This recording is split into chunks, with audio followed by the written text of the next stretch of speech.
Sunday bites and tidbits. This life they'll help you live it and get yourself together. Sunday bites and tidbits. Ladies, hello. What is happening? What's going on? Hello. Good to see you. You guys are so beautiful. Well, glad to meet you. Ditto. Hey, we're over here doing our thing, right? And Yeah. I know that we have a lot of stuff to talk about, but can we talk about this moment that we're in? Can we please talk A about this moment? beautiful moment. Yeah, we. Yvette, I'm gonna bounce that to you because I know you have things to say. Well, you know what? You guys know I'm always on MSNBC, and now I've fallen in love with my girl Kamala, and she just gave this speech, and it was fire. So of course I'm on cloud nine right now. I don't know about y'all, but yeah, I'm just so happy. Oh, well, listen, I am because just the fact that we're in this moment, you guys, we saw Barack Obama and Kamala in like Lifetime, man. In this lifetime. not taking anything away from President Biden. I mean, thank God for the things that he has been able to accomplish because he's basically been a lame duck trying to get stuff done, right? And he still put a black woman on that Supreme Court. He brought a black woman in who is so has such force and such magnitude as his running mate, and then they won, and now he's society. Oh my gosh, this is so amazing. Oh my God, I'm getting chills. It's amazing. It's amazing. And Yeah, it just makes me really happy because I actually shed tears. I was at my event when I found out that Joe had stepped out, and I just burst into tears. And then they said, "But he's choosing Kamala," and I was like, "Oh, let me dry up." Well, what better way to welcome our guest today, man? This is so apropos. You guys have no idea how excited I am to hear this journey because we talk about rewriting a script of your life and redirecting yourself and your journey. This woman, she is amazing. And she also, from what you said, she also, did you say ran for president at one point? She did. She did run for president, and she's my friend, Ambassador Braun. That's her stomping ground, Chi-Town. Nice. So I grew up knowing who she was, Right. Nice. and now I know her. That's it's nice. a lot. I could go on. I can't wait for you guys to meet her. But you guys, I'm excited. Besides this Kamala moment, anything kind of magical or but you said you had an event. Oh my gosh.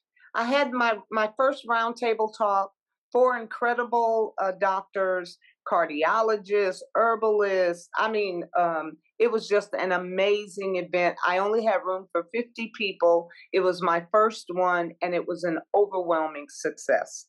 So I'm just so grateful. And so many people learned so much, and they were able to ask so many questions. It was exactly what I wanted. Exactly. And so much information, even when you travel this journey as we do with the, vegan lifestyle and really, using herbs instead of medication. And, as we are 50s, 60s, and 70s on this page right here, we've been able to, kind of stand firm in our health and work out and all the things that a lot of people kind of fall prey to as you get older. You kind of fall into the sicknesses and all of that other stuff. But there was so much still that I learned on that day. Right. So much more information because people actually study this all day long. When Dr. White was talking, I was like, wow, I never even thought of that one. I know. You want to go learn some more stuff, about what the life I've been leading. It was amazing. And you know what? I learned something too about, I'm always like, well, I feel so good. I don't need I don't need a Primary doctor, care. primary care physician. And then they were like, girl, please, you better go get them numbers and the blood work done once a year. You better stop tripping. And they made us understand the importance of that. And so, yeah, you're It's never too old to learn. never too old. And I always go. I don't necessarily take their prescriptions because they're always saying, "Here, we're going to write you something," and I'm like, "Please don't waste your paper." Well, what do you mean? I said, "Well, I don't take medication unless you tell me I'm dying in like an hour, and if I don't take it, I'll be dead. Then I'll consider An it." hour. Well, You know, maybe a day, but if I can go home and figure out another, like this finger, I slammed the mess out of uh, this finger. I mean, so badly that that was so horrible. it bled all night. And it wasn't even cut open, but it was stuck in a chair. And it kept putting the pressure on it. And Uh, oh my God, the throbbing. And I said, okay, you can go because in my mind, I was like, oh, what do? They get tetanus shots. And I said, I ain't doing no testing. I'm not doing any. So I got me some aloe vera and I sliced it. I cut it and sliced it open. And I put the frozen around, stuck my finger in the middle of it, then wrapped it. And then I let it sit out for a while. Then I put some castor oil on it because castor oil is a wonderful healer. Then I just kept doing that over and over and over. And I did, honestly, the throbbing was keeping me awake. I took one Tylenol, one something, and then I said, okay, this is all I need. And then now it's already gone down, but it was. Today, we're joined by a remarkable individual who has spent her life breaking barriers and shattering glass ceilings. She made history as the first African-American woman to be elected to the U.S. Senate, and at that time, she was the only Black person serving in that chamber. Over the past several years, I've had the privilege of getting to know her, and I am struck by her warmth. Why is this making me emotional? Her wit, her wisdom, and most of all, her kindness. Her bio, her life, and her career, I mean, really, it would take the entire show to give her due, and even then, we'd only scratch the surface. She's received so many well-deserved honors for her work, including a Special Achievement Award from the U.S. Department of Justice and an Honorary Doctor of Law from Harvard, one of many. And now she's sharing her incredible life story with the world in her upcoming memoir, Trailblazing: Perseverance in Life and Politics. And it is our pleasure, it is my pleasure to welcome American icon, a national treasure, and my dear friend, Ambassador Carol Moseley Braun, to the show. Oh, yay. Thank you for having me. I'm really happy to be here to see you, Sylvia. If I can support you in any way, because you've been so kind to me, I'm grateful to you forever. Oh, That's so sweet. you are all, as my girls say, you are all the things. You are all you know what I did not know, and I'm sure we've talked about this, but I don't remember knowing that you were plant-based. But Sylvia, here's what you need to understand. I do eat meat. I'm not a complete vegan. I eat Right. meat and seafood and those kinds of things. But yeah, I started but off with I was into biodynamics, and which is the step beyond organic. And the whole idea was that you would eat food that was natural and that had no chemicals on it, that had no processed anything involved with it. And so I've been doing that just as long as older than you are. So many years. But that's just because Wow. that's just because of the way that I was raised. I was raised committed to natural food and food as God intended, and so I have been involved with that for many years, to the point that when I joined the biodynamic board of directors for Michael Fields, I had to explain to them. I said, my great grandmother, used to farm, and when she farmed, she used fish. She put the fish in the row at the beginning of a row of whatever it was she was planting, and then she would plant whatever it was, and that was how we were introduced to food. So this goes back with me a long way. I hesitate to say I need to tell you though, I am not a vegetarian. I should be, but I'm not. My body prefers plant-based. Yeah. I mean, but that's kind of here we don't I mean, we're plant-based. You know, I'm vegan. We've talked about that, but we're not. And obviously, Chef Babette is vegan, but we don't. Everybody's welcome here. And our whole thing is you put in your body what feels good to you. And in your case, you have made some choices that are the reason you look the way you look, and the reason you have been able to overcome some physical challenges along the way. Not the least of which being COVID. And so anyway, I'll definitely bounce it over to the ladies, but at some point, I do want to tap into the story of you, your childhood, a pretty significant thing that happened with you and Martin Luther King Jr. when you were pretty young, and all of that. All in Trailblazer, the book which will Yeah, come out this fall. yeah, And in fact, I yeah. got an email right before this call asking me to finish up my acknowledgments. I haven't done that yet in the pictures, So I have a plethora of pictures from all different stages of my life. And Yeah. I'm delighted that they're going to, and you, Sylvia, you were responsible for it. I would not have known these people if it hadn't been for you. And so I have hooked into some people who want to know my story, and I'm getting a chance to tell it. And we're almost done now with writing it. I would love to, without giving away the book, because we want people to buy the book, but I would love to kind of give an overview of how, if you can condense a little bit of the journey, because but Sylvia and I are in the creative arts, right? Mhm. And that's a whole other world. So when I look at politics, that's a whole other world. It's like the group of people that live over there. Then there's the group of people that live in the sports world. Then the group of people that live in the acting world. And I look at everything as a script. Okay. Like our lives are a script. Every day we wake up, we decide who we're going to write in, who we're going to write out. We invite people in. We go, I don't want them around me anymore, whatever. And then we write them out like a production. So at some point in your life, you wrote a script. You decided, okay, this is the direction, or this is something people that I want. I like this person, I like that person, I like what they're doing. Could you share a little bit of that without giving away too much of your book? Tara, that actually you've just touched on a very sensitive subject for me. That is to say, I did not plan all of this out in advance. It should have been or could have been, but it wasn't. It just kind of happened. A lot of it happened. Serendipity is one of the lines that I have to refer to.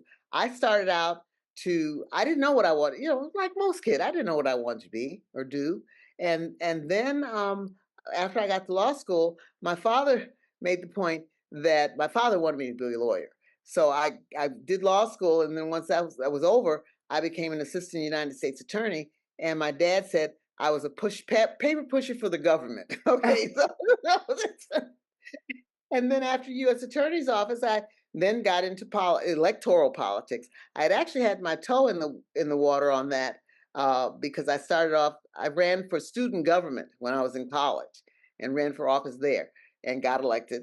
That was my first elected office. I tell people was a student government secretary of the Action Party, and so then once I stepped out of the public sphere and became a homemaker, then it just kind of grew from there. I wound up standing for public office for the state legislature. I got elected there, even though one of the guys said to me, "Don't run, you can't possibly win. The blacks won't vote for you because you're not part of the Chicago machine. The whites won't vote for you because you're black, and nobody's going to vote for you because you're a woman." So it was like, okay, so where do I go sign up for whatever he's talking Exactly. Exactly. But so then it went from there, and I got started in state government, and then moved on to county government, and then moved on to national government, and even ran for president at one point.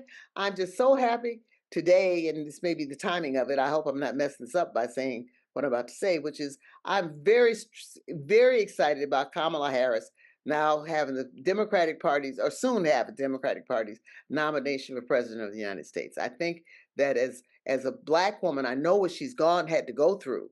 And I've got nothing but good things to say about her. She's very qualified, and I just hope that we can surround her with love and grace, and surround her with the kind of girding that she will need to get to Yeah. deal with all the crap that's about to come her way. Because it is going to come. I mean, trust me when I tell you, been there, done that, hated it. We know that it's going to, that's what they do, and that's how they come at you, and they try to get you off your game, and they try to knock you off your foundations and get you reacting to stuff, and to get you reacting to stuff sometimes that you don't need to. Mhm. So I just hope that she has the grace and the support and the courage to handle all that's coming at her, because it will come at her, and we just have to surround her with love and surround her with protection and surround her with the best that we have to offer, so that so she can get elected. She can be elected, and that's the first thing, to get over the misogyny in all of this, to Yeah. say a woman can be elected to these offices. And when I got elected to the Senate, they said a Black woman could. I just told you the story. And even when Barack, who's my neighbor, by the way, when he ran, it was like a Black person can't get elected president. Well, he proved that wrong. So we're moving in the right direction as a nation, and I hope that this election season will secure that and keep us in that direction. I just am just overwhelmed and excited about Kamala running. And when I got the news at an event I was having on Sunday, I just broke out in tears when they said Joe had stepped out of the race. But then they said, but he's going to choose Kamala. So I was like, okay, I can dry these tears up and be okay and go to work. So yeah, this is a beautiful time for us, and I'm really Let me happy say about this, and we have not met before, but I've known Joe Biden 20 years at this point. When it. I first got elected to the Senate, he came and visited me and asked me to serve on the Judiciary Committee. I was not interested in the Judiciary Committee at that point. Uh-huh. And so we had this back and forth, and I finally gave in and told him I would serve. And I became kind of his wingman on Nice. Judiciary Committee. And so I know this man. I like to say I worked with him closely for 6 years and then stayed friends with him to the point of even going to his son's funeral. Wow. Yeah, so I can do nothing but say that praise Joe Biden in the highest, because he Yeah. was wonderful. I was happy to endorse him, and I said to somebody the other day, I said I would have followed Joe Biden to the gates of hell. Hey. He's a good man, and he did a good thing when he tapped Kamala Harris to be his successor as Yeah. president. And I think that she will do a great job. She's eminently qualified. Anybody if they try to throw not qualified at her, they are really talking through their hat. Right.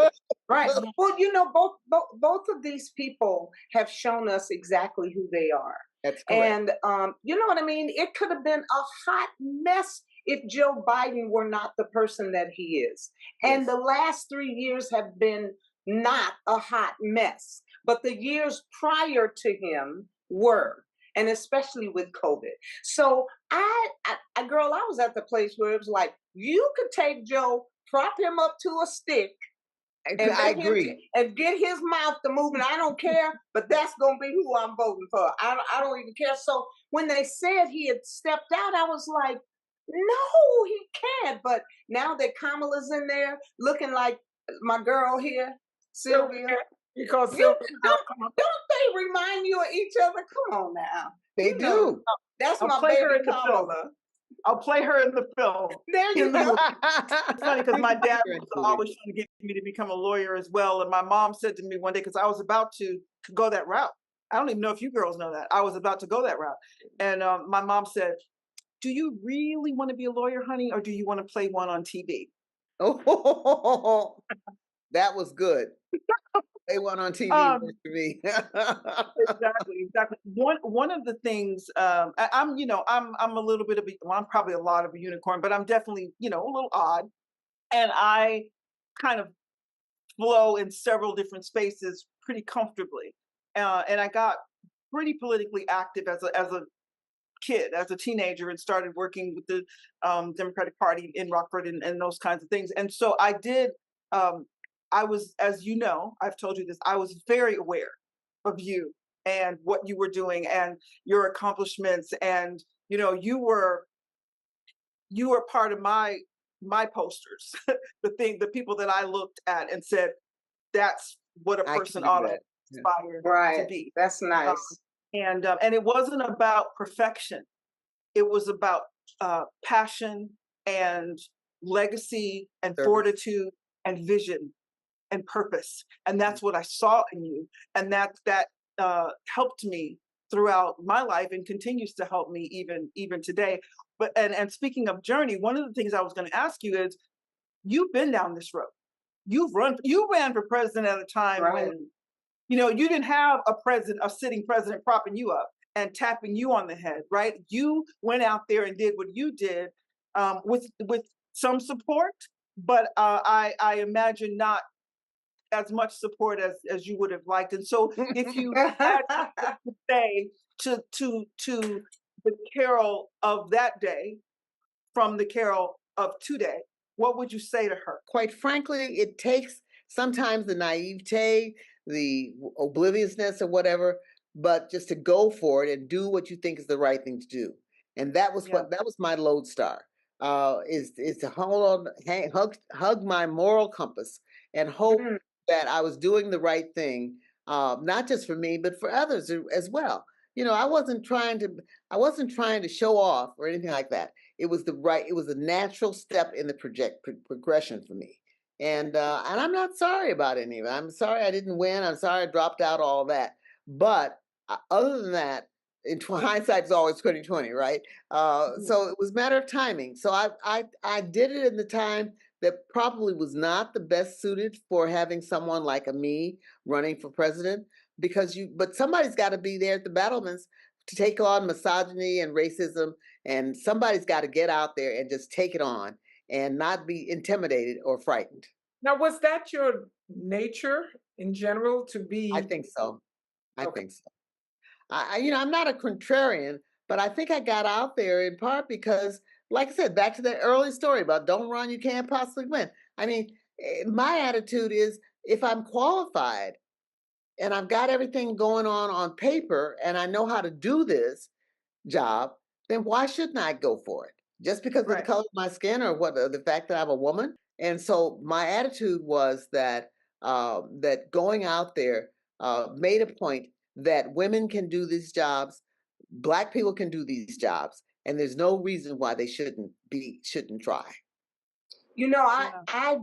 I so love you for that and your strength. I think your timing was perfect because you taught women like myself to go for it. It does all that other stuff. You got to stay in the moment.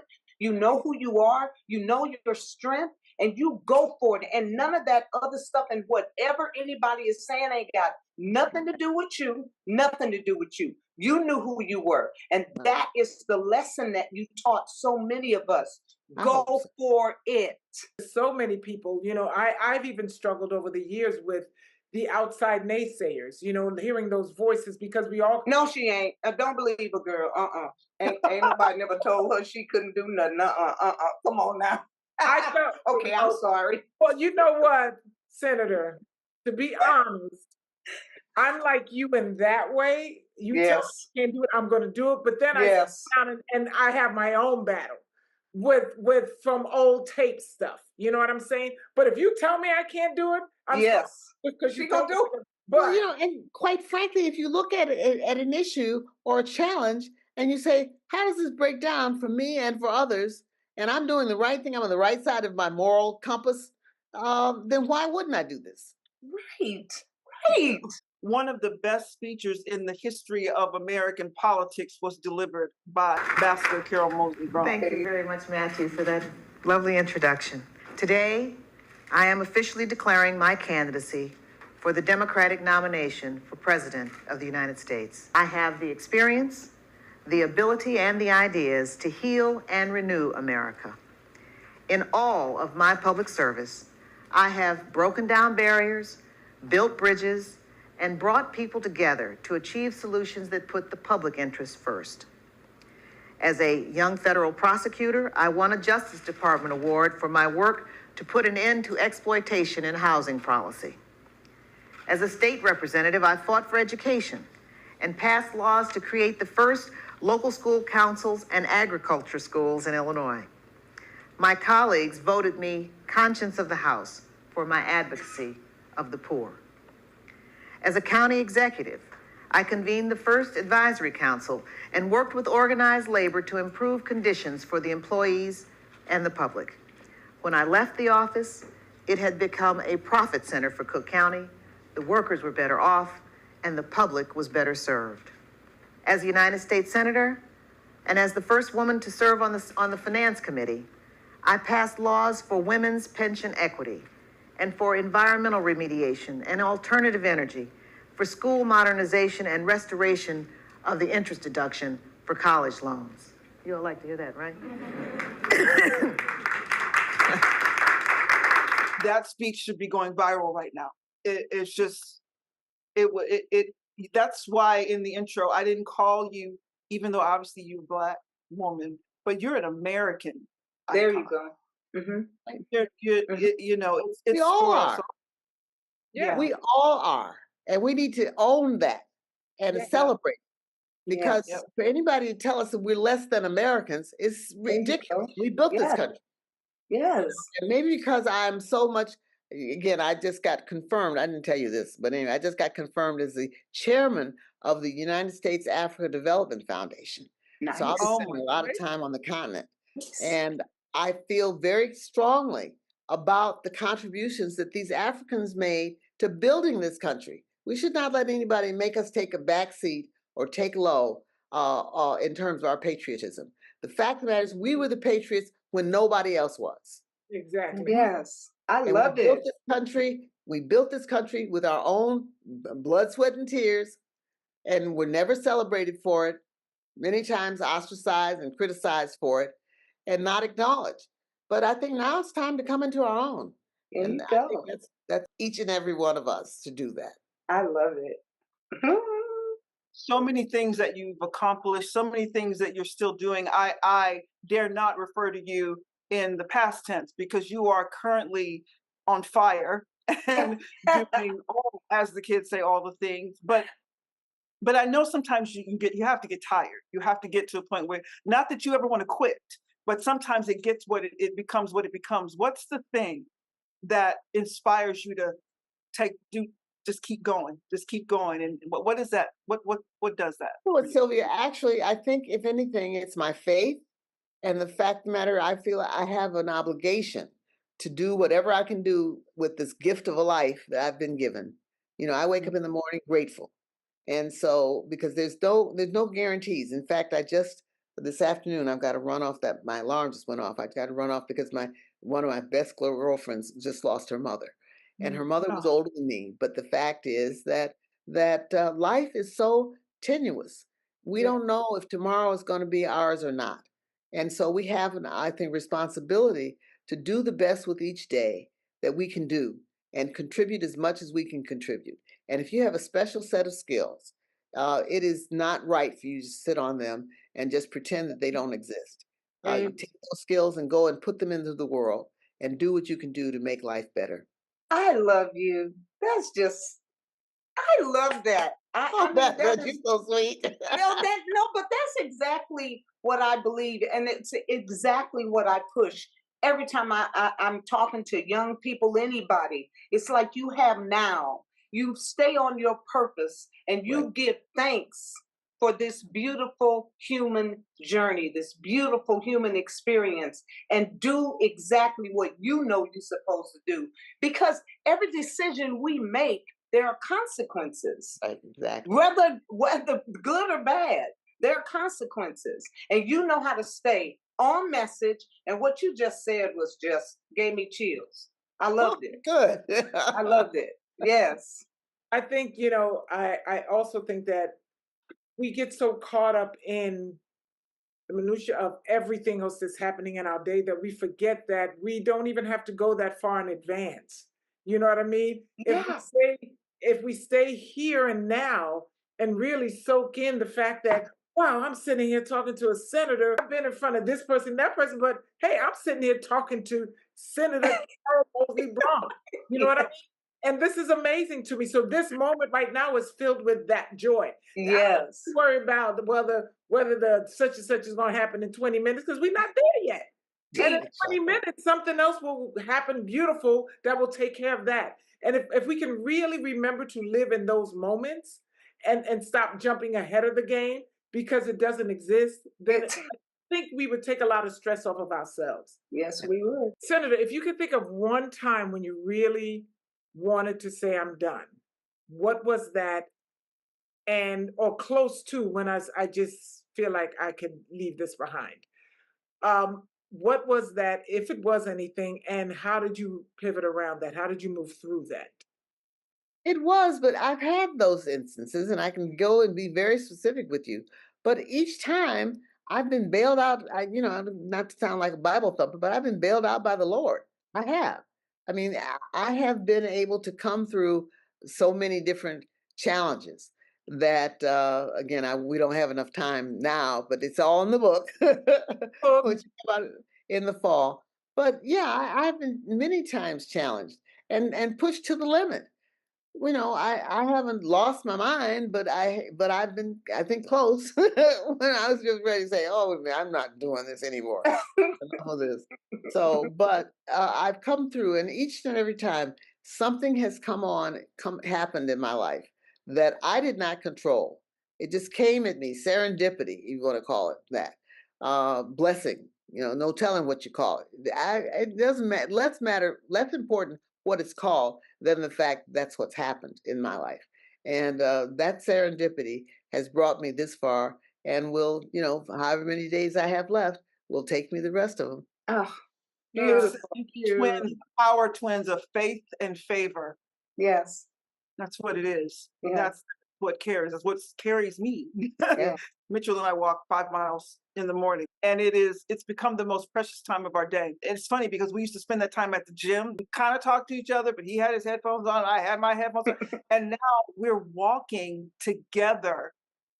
5 miles doesn't feel like a long way, No. especially when you're walking with someone that you are in agreement with, And this morning, it was right on the heels of what you just said, Tara. So the only time I ever feel that sort of what I call that low grade disappointment is when I'm focused on the external, when I'm focused on the shouldas. It should have happened. Woulda, coulda, now. shoulda. They Right. should have done it by now. This should have happened by now. But based on whose parameters?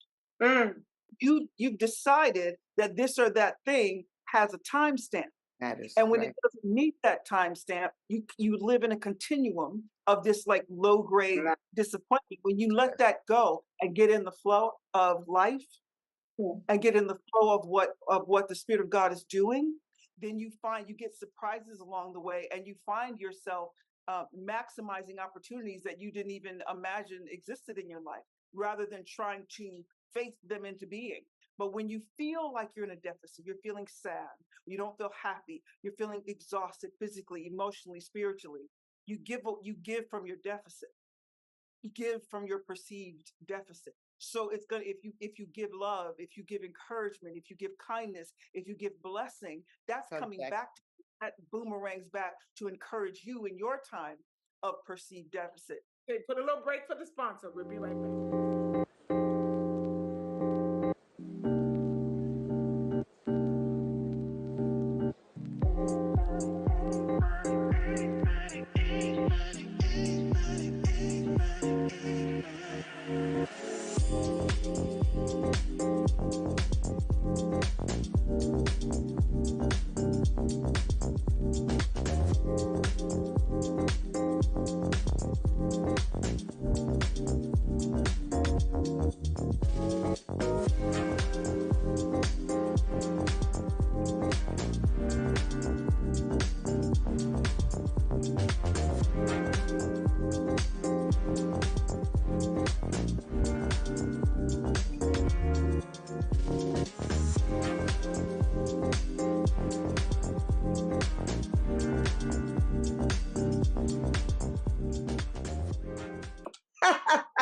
Okay, so here goes.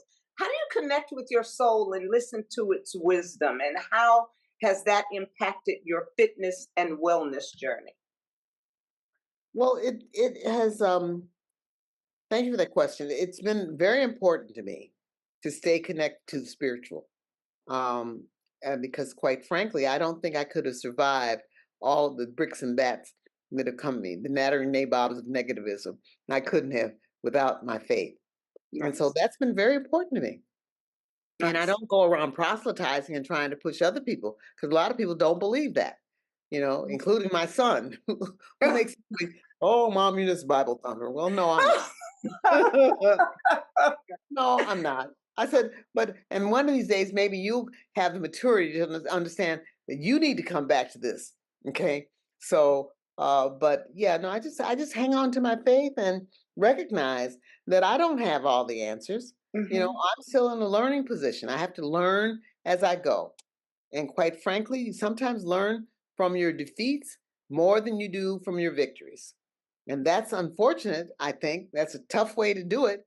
It's like a why, but why ask why? The fact of the matter is, that's just the way it is. And you just go do the best you can do. The journey, just part of the journey. Yes. Never too old to learn. Never too old to learn. I love it. Thank you. So let me ask you this. When you were faced with things, did you ever, I know you bounced back and found your way back, but was there ever a time when you just said somebody had to talk you back into it? Absolutely, Tara. And that's where having friends comes in. And it's very important to have people who care enough about you, who care enough about the truth to tell you that and to bring you back into reality, bring you back to the point where you really can contribute to others. Because if you don't have anything yourself, if you're spiritually depleted, you can't give to others. Right. And the whole idea of this existence is not that we are individuals, although that's very important, obviously, but it's also that we are individuals who are making a difference for good in this world. This world can be very messed up, and you can get a very negative view of what's going on if you look at the reality of things. If, on the other hand, you've made up your mind that you want to make it better and that you're going to do what you can do in your space to make it better, I think that's the answer to all of this. Yes. Mental health and better relationships, as well as better impact on the community as a whole. So on point. Yeah, one of the things that I discovered in my life, especially as I'm gracefully aging, is that I have to pay very close attention to who I align with, who I allow in my space. Because when those moments come when you feel like you just want to go, I can't do this, you got to have the right people who know how to say that. Don't just say things that they think you want to hear. They will tell you the truth so that you can bounce back, grow, learn, look at yourself, reflect.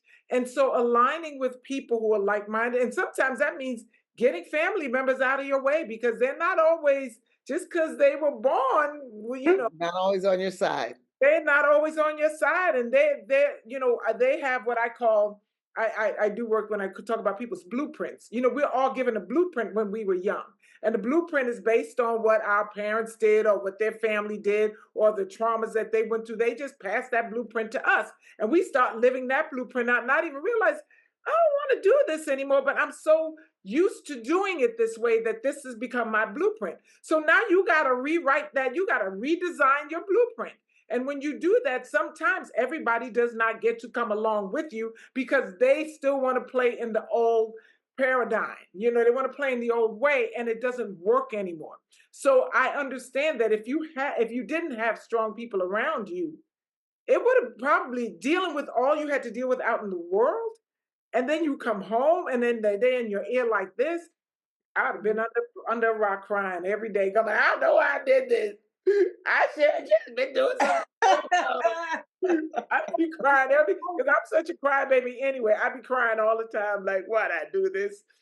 But you also keep going and you encourage everybody around you. But on that note, Senator, what if you were an advisor to the vice president right now? Is it still technically vice president, or is it senator now? What? She's vice president. She's still okay. Well, but if you were until the convention is coming to Chicago, and and I believe she's going to be nominated. She already has more votes than are required for her to be nominated on the first ballot. So yeah, I'm happy about that. That's good to hear. So these guys, you had a bunch of people who were trying to block her way, but they've obviously failed. I'm glad to say they failed, and she's made it over. So she'll be a great candidate. After she talks about being a prosecutor, coming after this felon, I mean, she's got a lot of materials. Everything from his comments about grab him by the to his comments about Black people and hell should hold nations. I mean, this is not what the American people are. Right. You've got to clean up our image worldwide, and she Yeah. can. What would you tell her in terms of, what does she need to prepare for? I mean, the obvious things, right? The ridiculous things that the comments, but if you were one-on-one with her, what would that conversation kind of look like if you were to share your wisdom with her? It would be, don't get taken off your game. They will come at you sometimes in ways that are unfair, but fair does not have meaning in politics. It really doesn't. It's not about fair. It's about who's got the force, who can do it regardless. And so expect people to come after you for sometimes no good reason. Expect it not to be fair, and just hold on to your moral compass. That's what I would tell her. Hold on to your moral compass. Do what you think is the right thing to do, and you'll be fine. Because if you let go of it, or if you let somebody get between you and your moral compass, you'll be very sorry with the outcome. You make decisions that don't reflect who you are, and that's a slippery slope to being made ineffectual across the board. So I think, and this, if anything, Kamala has proved that she has a moral compass and that she's prepared to fight for it. And I think that's the thing that saves all of us in this. And I think this is why she'll be a great president. And She's also shown that she can take the hits too, because they don't play fair. They don't. They talk about things that have nothing to do with politics or being president. They're already criticizing her smile. My question to you is, who criticizes somebody's smile? I mean, seriously. It's so ridiculous. I heard this guy on social media today was talking about how important it is to fact check, because most of us just follow suit on social media, whatever. And they were talking about how back when she was the prosecutor, that she was putting people in jail, all these thousands of Black men in jail for weed. And in fact, it was only 45 or something like 40 for a different. And he said, I was on that bandwagon of believing it was tens of thousands of Black men in jail. He said, and I just did some research. So guys, fact check. He said, because a lot of you are still putting her in that, condemning her and saying I'm not going to vote for her for stuff you don't even know is true or not. So fact check.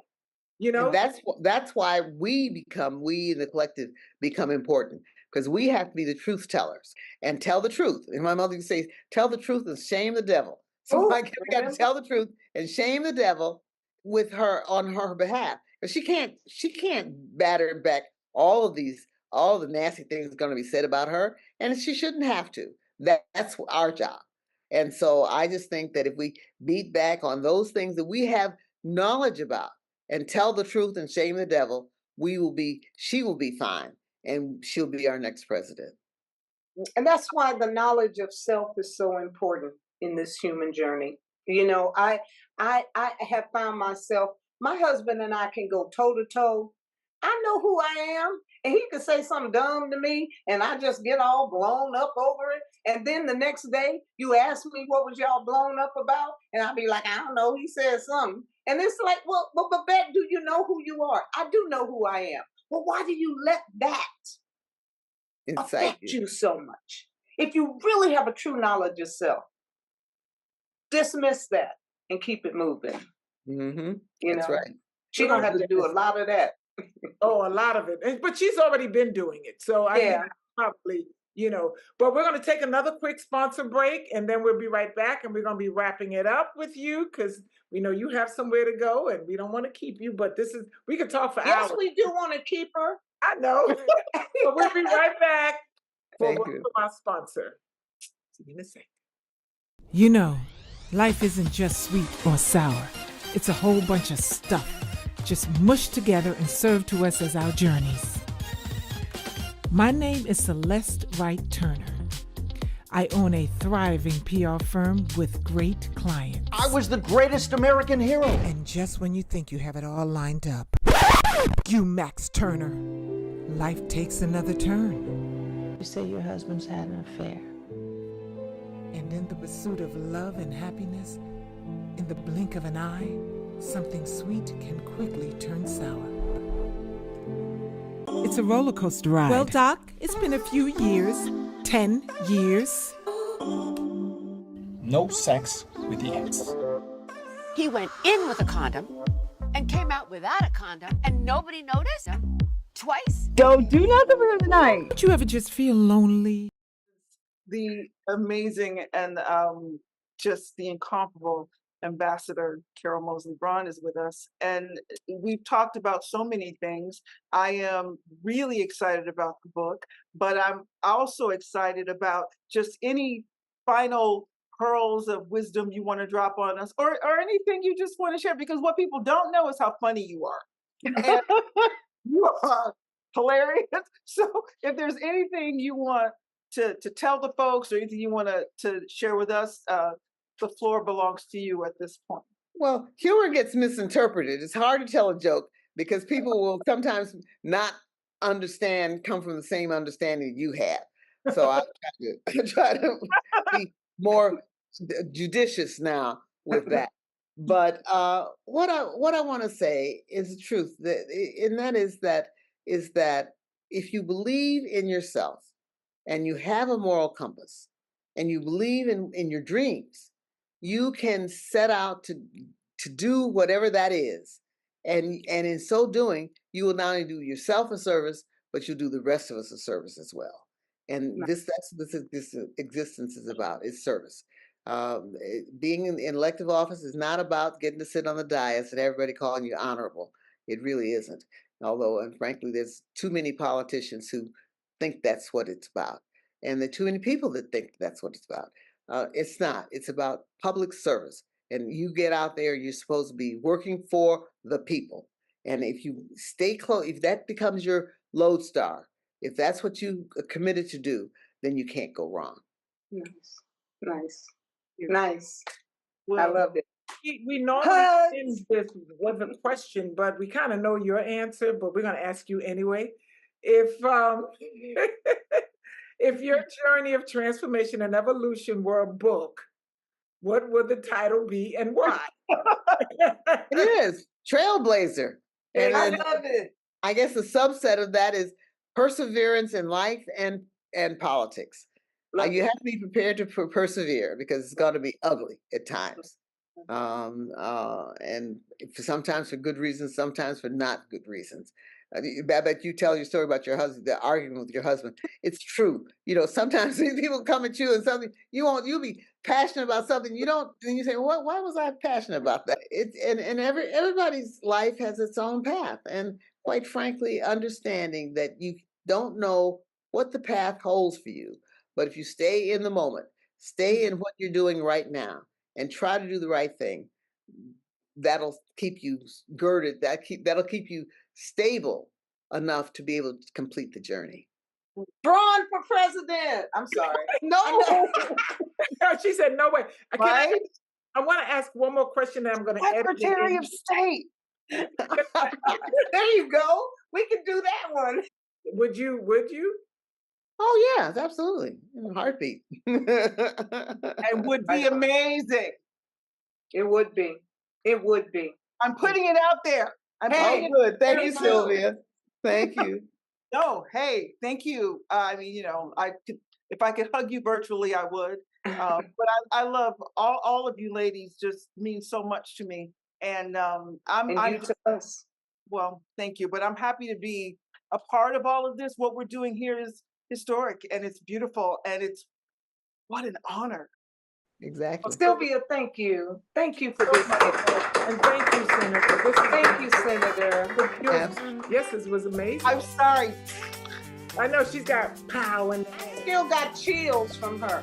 no, she was amazing, and this is gonna be a good one for people to. She remind me of you when you moving furniture. because I am a mover. It's gonna be the first moving truck. Girl, I'm telling you, that what's going to stay with me besides that amazing interview time to spend with Ambassador Braun is your finger. I could have lived the rest of my life and never have heard that story. Oof. Oh, you mean she was like, ugh. Yeah, but look at it, it doesn't look too bad. Oh, it looks terrible. No, it doesn't. It's swelled up and Yeah, not from, you didn't see it the other day. It was like, you can see. Oh, now she's going to describe it to us again. I'm sorry, guys. I'm sorry. I didn't mean to tell y'all about my ills and woes and sicknesses and injuries. Alrighty, that was a great show, everyone. Thank you all for tuning in. And we want to thank Senator Carol Moseley Braun again. Phenomenal. I hope you learned some things because I know we did. Make sure you tune in every Sunday, 5 p.m. Pacific time, 7 p.m. Central Time, and 8 p.m. Eastern Time. And for those of you abroad, figure it out because I don't know. But we want to leave you with one thing. can't nobody do you better than you. See you next time. See ya.